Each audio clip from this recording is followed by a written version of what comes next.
Good day, ma'am. We are the Group 10 reporters, and my name is Venice Ituson. And today we'll be tackling about the global citizenship.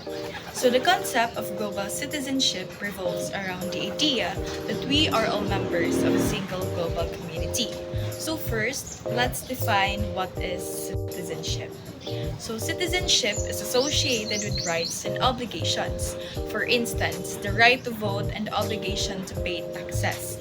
Both rights and obligations link the individual to the state.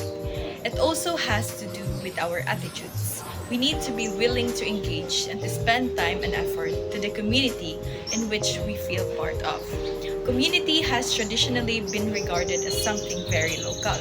So how can the idea of citizenship be transferred to the global level? Global citizenship is the idea that as people, we are all citizens of the globe who have an equal responsibility for what happens on and to our world.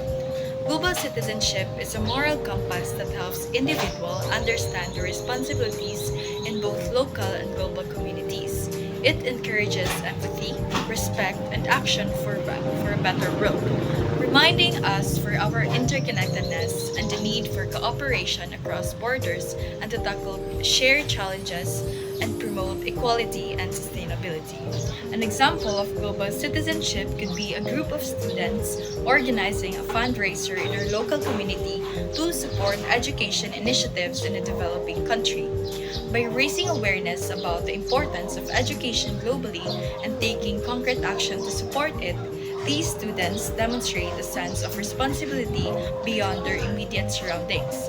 They understand that access to education is a fundamental right for all individuals, regardless of geographical location, and they actively work towards making it reality for those in need.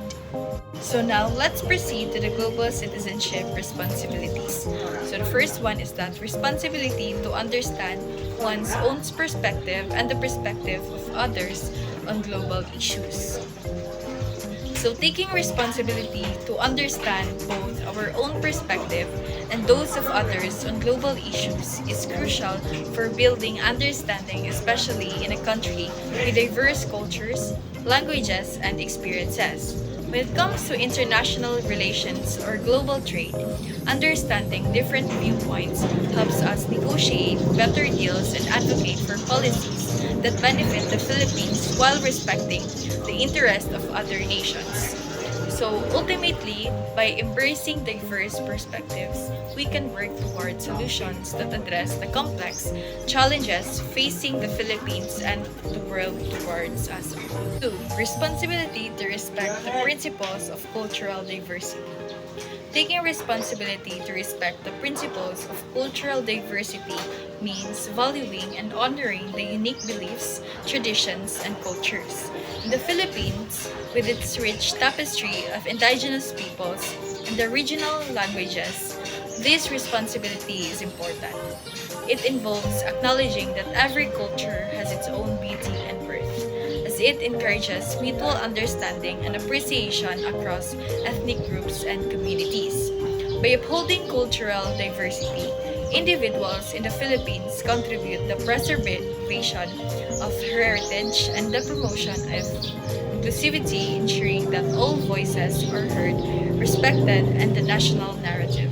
3. Responsibility to make connections and build relationships with people from other countries and culture. So building connections and relationships with people from other countries and cultures is essential for fostering close cultural understanding and promoting global citizenship.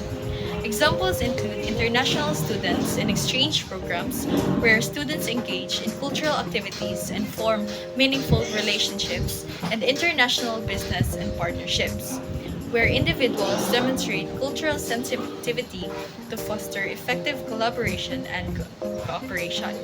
These connections broaden perspectives, challenges stereotypes, and contribute to a more inclusive and interconnected global community. 4. Responsibility to understand the ways in which peoples and countries of the world are interconnected and interdependent. Taking responsibility to understand the ways in which peoples and countries and the world are interconnected and interdependent is crucial for navigating today's global landscape. A nation deeply integrated into a global community through trade, migration, and communication networks. Recognizing these interconnections means understanding that events and decisions in one part of the world can have far reaching impacts on others, including our own country. This interconnectedness shapes our daily lives and future. 5. Responsibility to understand global issues. It refers to the ethical duty individuals have to educate themselves about the challenges, dynamics, and interconnectedness of the world. This includes issues such as climate change, poverty, human rights violations, geographical conflicts, and more. By being informed, individuals can contribute positively to addressing these issues through advocacy, activism, responsible consumer choices, and voting for leaders who have prioritized global cooperation and solutions. Good day, everyone. I am Rach Jorola Kinita Torres, and I am here today to discuss about salient features of global citizenship and the usage of global citizenship. So, let's tackle first about what is salient features of global citizenship. So, in salient features of global citizenship, there are 5 presented concepts, and these are as follows. First, global citizenship as a choice and a way of thinking. Second, global citizenship as a self-awareness and awareness of others. Third, global citizenship as the practice cultural empathy. Fourth, global citizenship as a cultivation of principled decision making. And fifth, the last one is the global citizenship as participation in the social and political life of one's community. So let's take first about what is global citizenship as a choice and a way of thinking all about. So, global citizenship as a choice and a way of thinking. Here, people come to consider themselves as a global citizens through various formative life experiences and have different interpretations of what it means to them. For many, the practice of global citizenship is primarily exercised at home through engagement in global issues or with different cultures in a local setting. For example, you are listening or watching a television. At that point, you see the one who speaks like government official, politics in their way that people can see or heard the things they wanted to push in Sambayanang Filipino. The idea that I would like to present or elaborate here in global citizenship as a way and a choice of thinking is we have different perspective or opinion in where or whatever we are based when it comes to government officials or politics. For others, global citizenship means first-hand experience with different countries, people, and cultures. We are looking forward on how government officials act. So, we are interfering in our country's situations.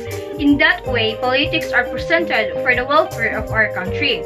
So the thing is, of course, it is normal. For example, when we are still a child, of course, we haven't still the idea or we are not yet interfering the happenings in our country. But now that we are in adult age, we have already the knowledge, we already know how to read now. Our idea is we like to participate in a way that we would like to interfere. That is why it is a choice and a way of thinking. Another example is that your neighbor or what burns some things like plastic garbage. So, you as a global citizen, of course, you go to that certain area to confront that specific neighbor of yours to ask what is the reason for him or her that he or she do that certain thing and stop his or her from the doings because it is not healthy. Wherever we go, that is still the idea. We're just doing our obligations. Number 2, global citizenship as self-awareness and awareness of others. So, self-awareness helps students identify with the universalities of human experience, thus increasing their identifications with fellow human beings and their sense of responsibility toward them.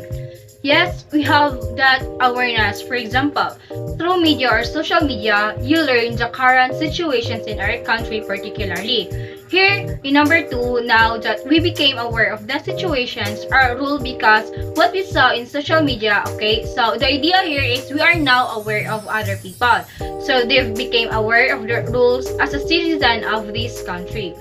Self-awareness is very important. It is because we all know that we become conscious in our actions.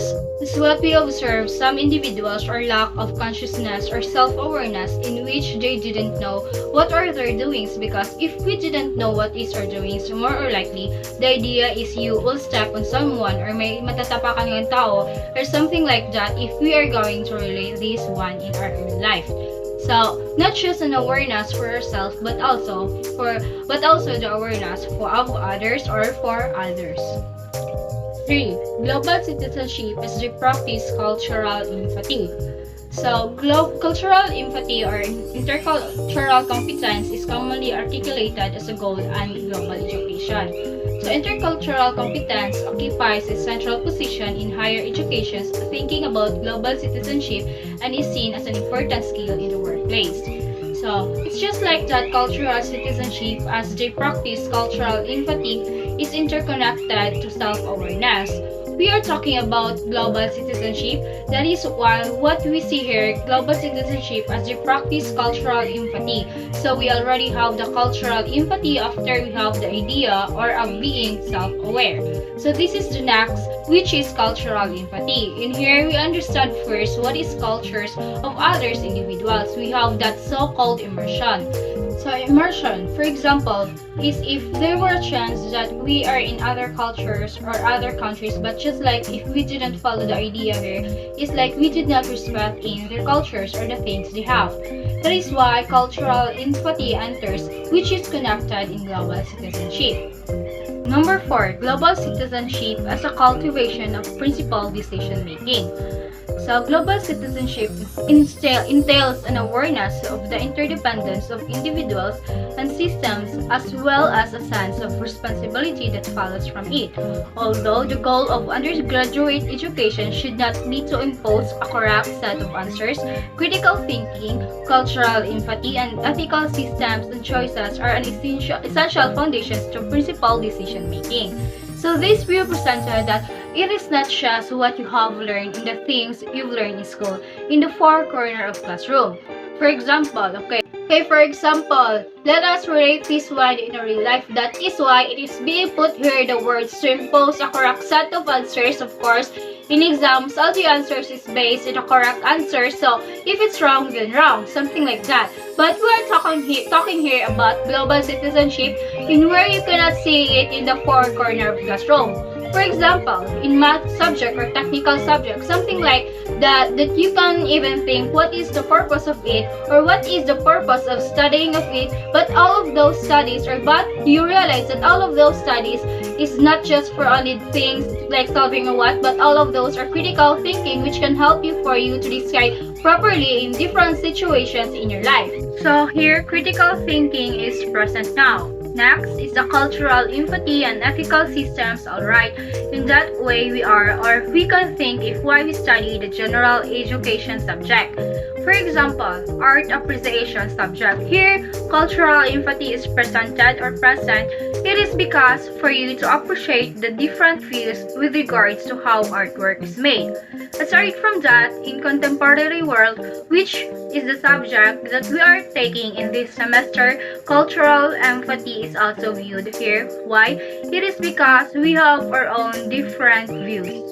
So we're talking about economic politics. So in that way we study it, of course, so it is possible that this allow it to connect in cultural empathy, particularly in politics.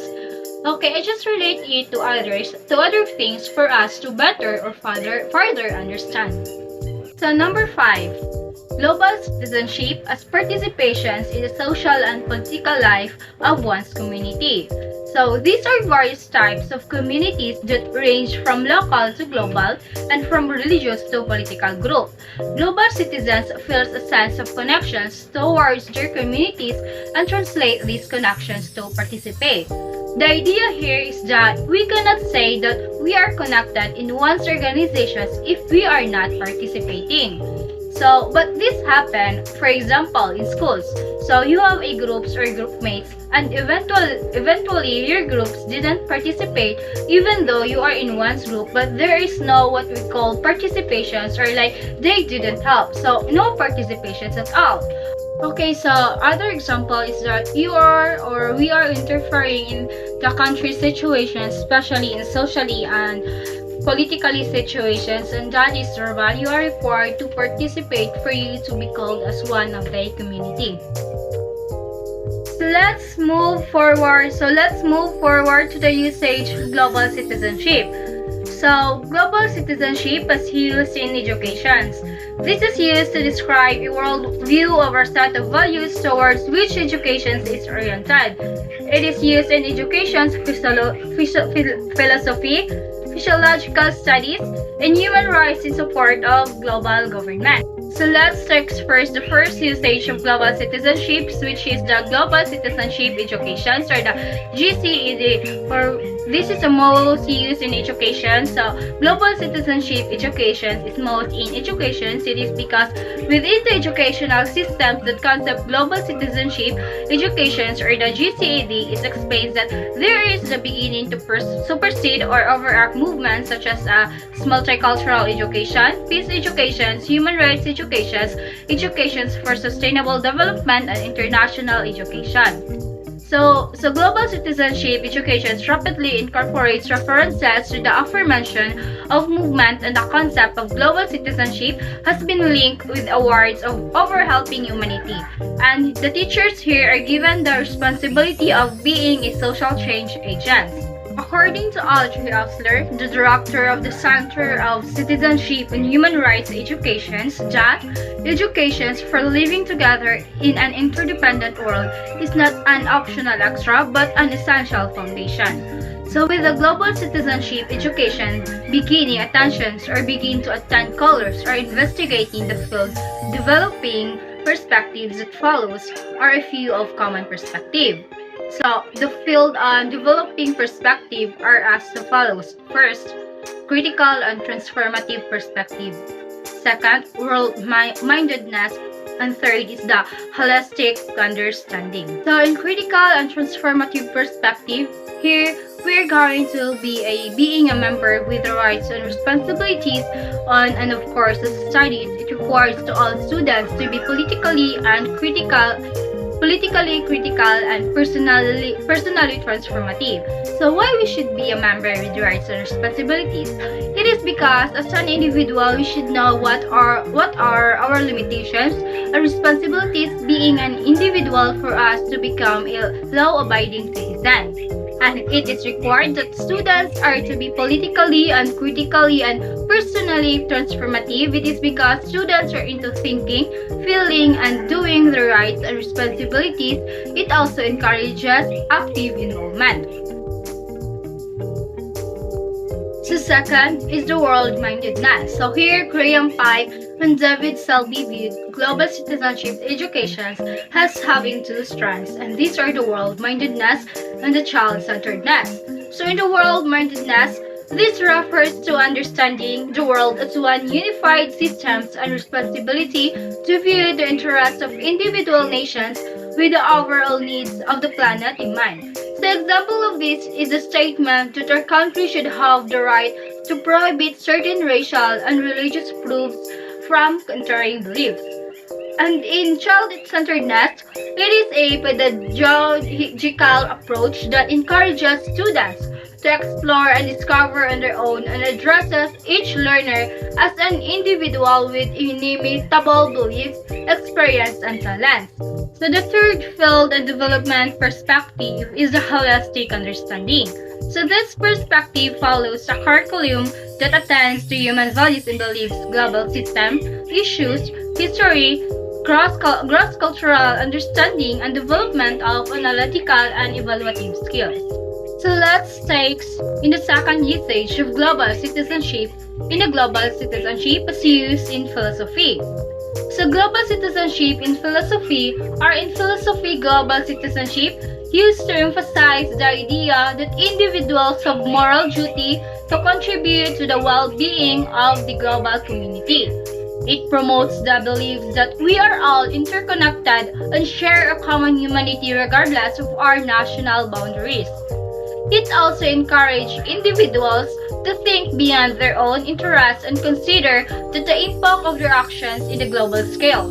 It encourages the sense of responsibility towards addressing global challenges, promoting social justice, and fostering a sustainable and inclusive world for all. Okay, so the third one or the last one, usage of global citizenship is a global citizenship is used in psychological studies. So global citizenship is used in psychological studies.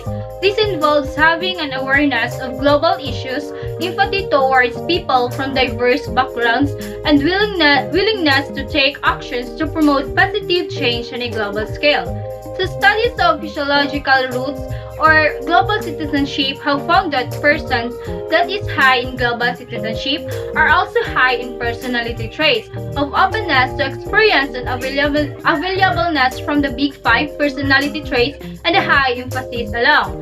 In addition to that, psychological research explores how global citizenship attitudes and behaviors can be fostered under impact or individual well-being and collective social outcomes. Good day, ma'am. I am Gretchen Tolentino, and today I will be discussing the criticism of global citizenship. So, first things first is what is criticism of global citizenship? So, criticism of global citizenship refers to the questioning, analysis, and challenges posed towards the concept, principles, and practical implications of global citizenship. Critics may raise concerns, offer alternative perspectives, or highlight potential drawbacks or limitations associated with the concept. So why does this criticism exist? This criticism exists because not all people like the idea of having global citizenship, and not all interpretation of global citizenship is positive. Just like, for instance, Pico Parek.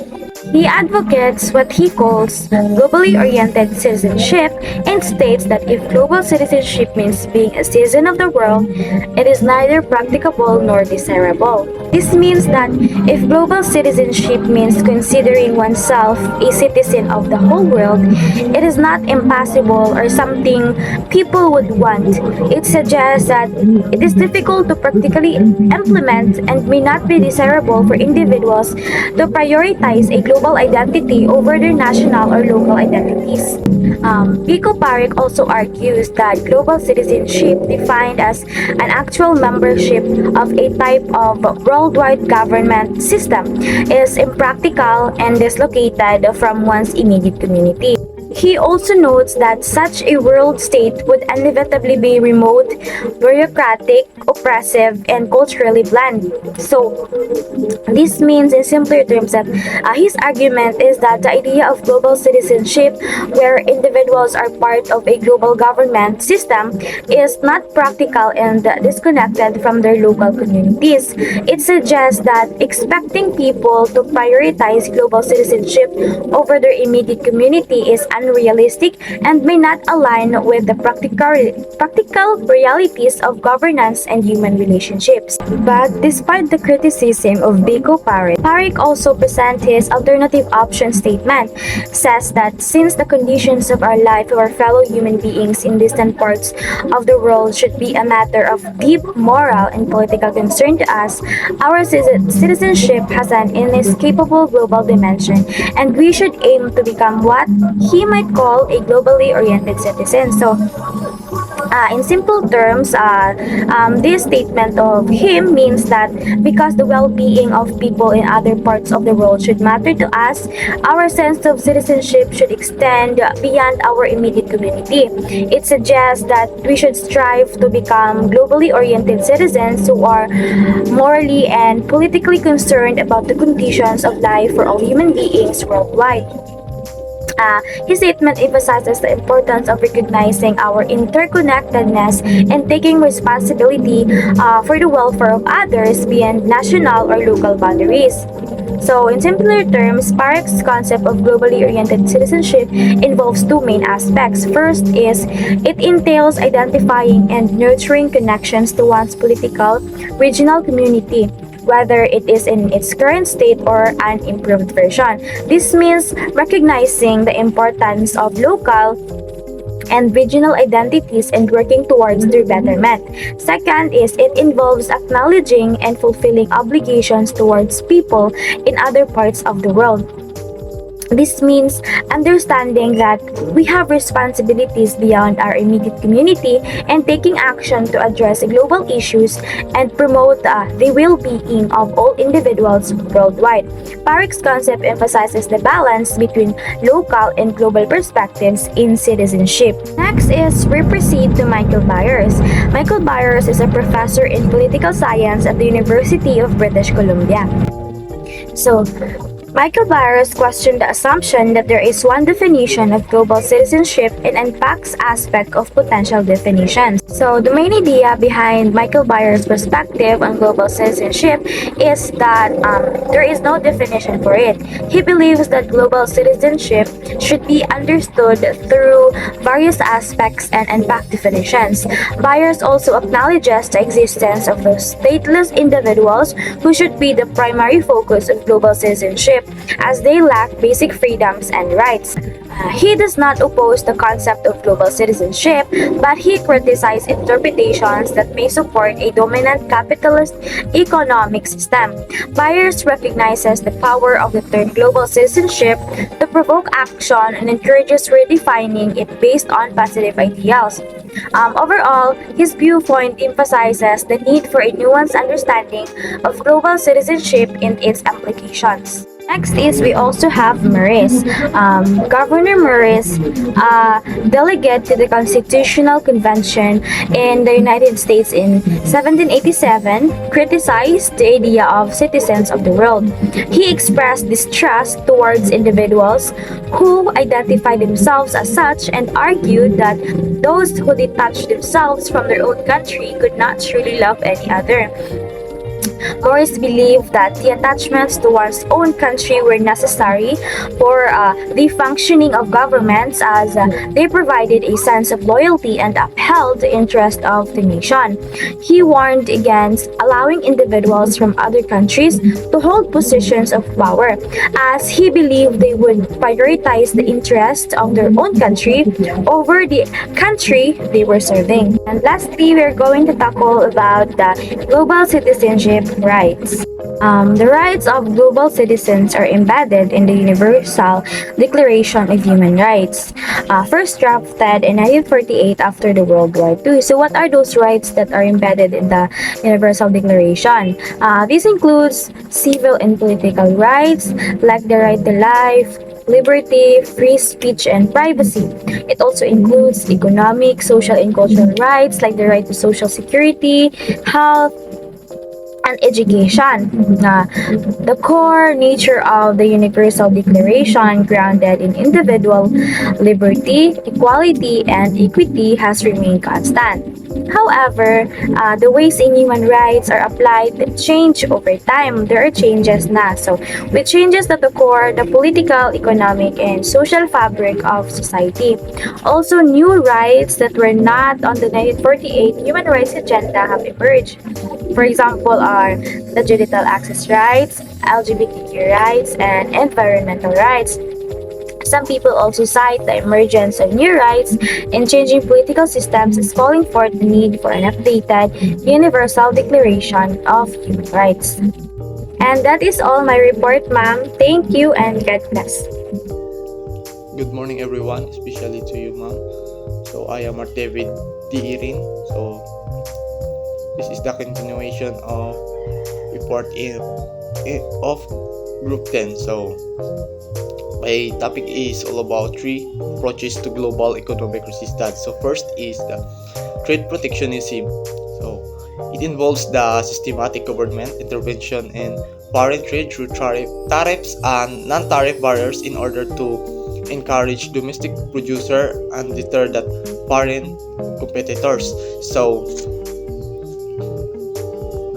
trade protectionism is a set of policies that government adopts to shield domestic industries from foreign competition. It includes measures such as tariffs or um, taxes on import, then the quotas or the limits on the quality of imports, then the subsidies or the financial assistance to domestic industries, and regulation that make it harder for foreign goods to enter the domestic market. So intention behind the protection of often to safeguards local jobs, industries, and national security, but it can also lead to higher prices for consumers, reduced competition, and relation from trading partners. Then second is fair trade. So it aims at a more moral and equitable global economic system in which, for instance, price is not set by market. Instead, it is negotiated transparently by both producer and consumer. So for trade, for fair trade is a trading partnership that prioritize equitable relationship between producer, trader, and consumer. It aims to ensure for wage and better working condition for producers, particularly in developing countries. Fair trade also promotes sustainability and environmental stewardship. Stewardship often by support small scale farmers and uh, artisans. The goal is to empower marginalized producers and foster social economic development while promoting ethical consumerism. Then number 3 is helping the bottom billion. Increasing aid is only one of many measures that are required. So helping the bottom billion refers to the efforts aimed at improving the lives of world's poorest people, often living on less than $1 a day. These efforts typically focus on providing access to basic necessities such as food, clean water, healthcare, education, and economic opportunities. Strategies for helping the bottom billion may include foreign aid, development projects, investment in infrastructure, support for small-scale agriculture, microfinance initiatives, and policies that promotes economic growth and reduce inequality. The goal is to lift people out of extreme poverty, empower communities, and create sustainable pathway to a better quality of life. So now let's move on to the resistance to globalization is multiple, complex, contradictory, and ambiguous. So resistance to globalization is multi-phase because it arises from various sources, each which its own motivation and concerns. The resistance to globalization is a reflection of the complex and interconnectedness nature of the global economy and society, with diverse perspectives and interests shaping the discourse and action taken in response. Then globalization from below. This movement has the potential to emerge as new the public sphere which may uphold progressive values such as autonomy, democracy, peace, ecology, sustainability, and social justice. So, globalization from below refers to the grassroots movement initiative that shape and influence global processes often in contrast to traditional top-down approach driven by government and multinational corporation. It involves ordinary people, communities, civil societies, organizations, and local businesses engaging direct in global network and activities to promote social, economic, and environmental justice. This can include activism for human rights, labor rights, environmental sustainability, for trade and cultural exchange. Globalization from below emphasizes bottom up participation, empowerment, and solidarity among diverse groups to create a more equitable and exclusive global order. Then, globalization from above. Neoliberal economic system are aggressively expanding nation and corporation. The, the impetus for such a movement comes from individuals, groups, and organizations which are oppressed. So, globalization from above refers to the processes of globalization driven primarily by large corporations, governments, and international institutions. It focuses on the integration of economies, markets, and technologies on a global scale, often through trade liberalization, deregulation, and financialization.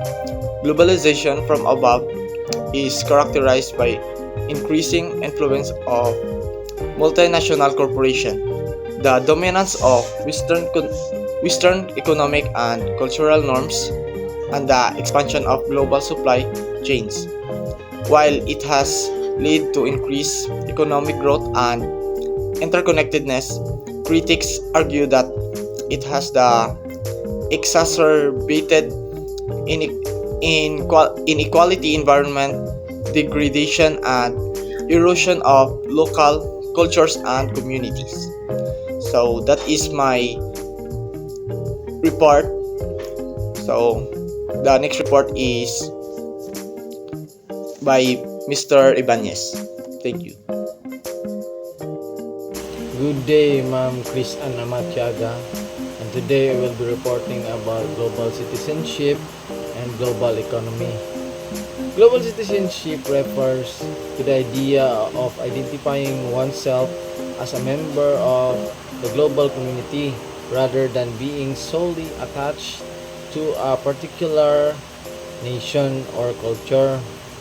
It involves recognizing the interconnectedness of people around the world and acknowledging a sense of responsibility towards addressing global challenges such as poverty, inequality, climate change, and human rights violations.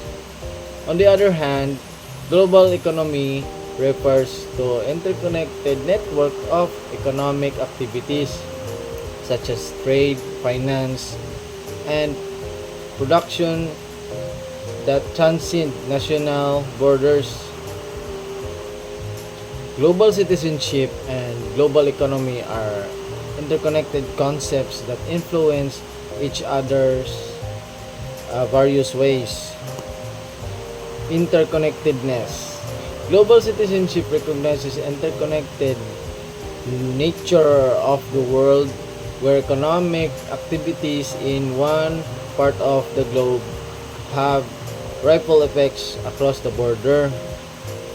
And responsibility and ethics.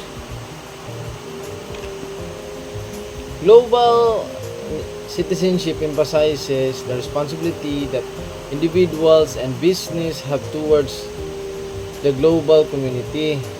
It in the context of the global economy, this includes promoting ethical business practices, sustainable development, fair trade, and social responsibility. Inequality and social justice.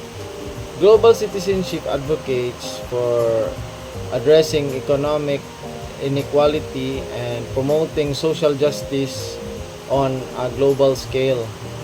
This includes raising awareness about issues such as poverty, unequal distribution of resources, and economic disparities between different regions of the world. Environmental sustainability. Global citizenship recognizes the importance of environment sustainability in the context of global economy.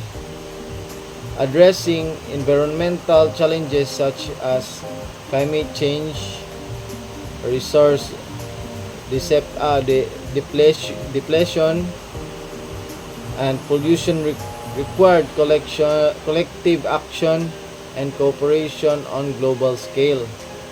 Global citizens often advocate for sustainable economic practices that minimize environmental impact and promote a more sustainable future for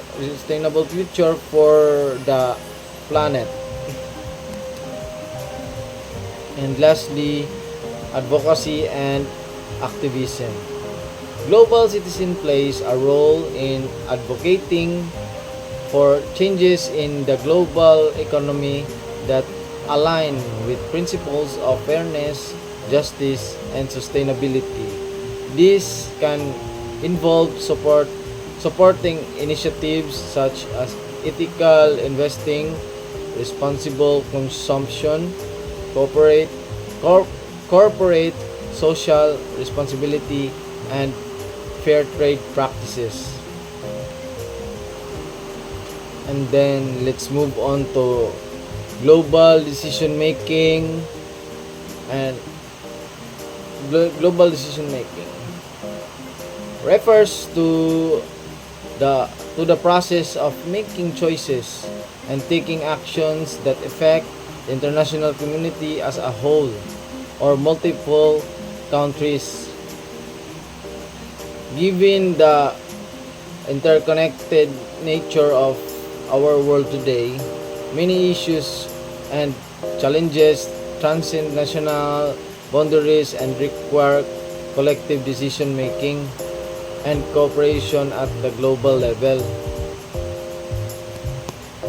Here are some factors that involves global decision making.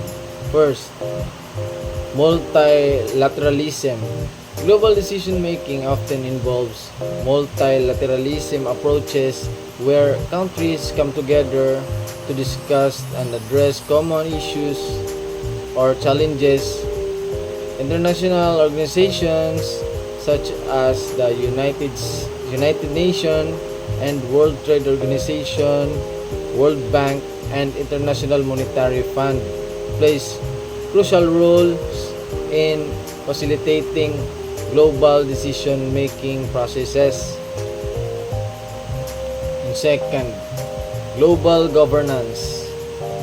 Global decision-making involves governance structures that help manage global issues such as climate change, pandemics, terrorism, trade disputes, and human rights violation.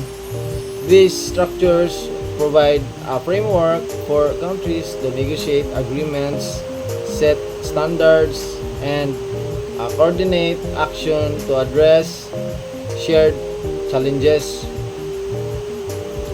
And the third, diplomacy.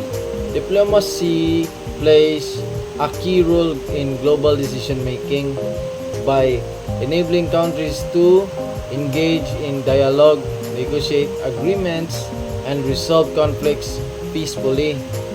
Diplomatic efforts can help build promote cooperation, and advance common goals on the international stage. And the fourth is international law. Global decision making is guided by international law, including treaties, conventions, and agreements that govern the behavior of the states and addresses issues such as human rights, environmental protection, trade regulations, and arm control. Compliance with international law is essential for fostering trust and cooperation among countries. And the fifth is global challenges. Global decision making is necessary to address complex challenges that no single country can solve alone, such as climate change, poverty, migration, cybersecurity, and global health crisis. Collaborative decision-making processes involving multiple stakeholders are essential to develop effective solutions to these global issues. And lastly, civil society and public engagement. Global decision making also involves input from civil society organizations, non-governmental organizations, and the public. These actors play a vital role in advocating for their interest, holding government and international organizations accountable, and shaping global policies through grassroots movement and public pressure. Example of global decision-making system impacting Philippines in the United Nations Framework Convention on Climate Change, or UNFCCC, and its associated agreements such as the Paris Agreement. Participation and commitments. The Philippines is a signatory to the Paris Agreement, which aims to limit global warming to well below 2 degrees Celsius above pre-industrial levels. As a participant, Philippines is involved in global discussion and decision-making process concerning climate change, mitigation, and adaptation strategies. That's all for my report. Thank you.